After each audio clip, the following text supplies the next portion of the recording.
Leo, Virgo cusps, perception beyond the veil of illusion. Four of Swords,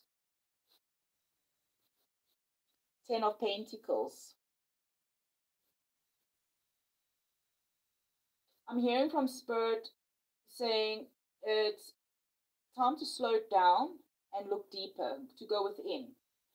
You know, with even perception, it means you're seeing through illusions.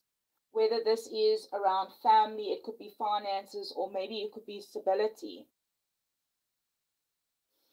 That also the Four of Swords is that you are in a period of rest, recovery. Also, it could be mental clarity.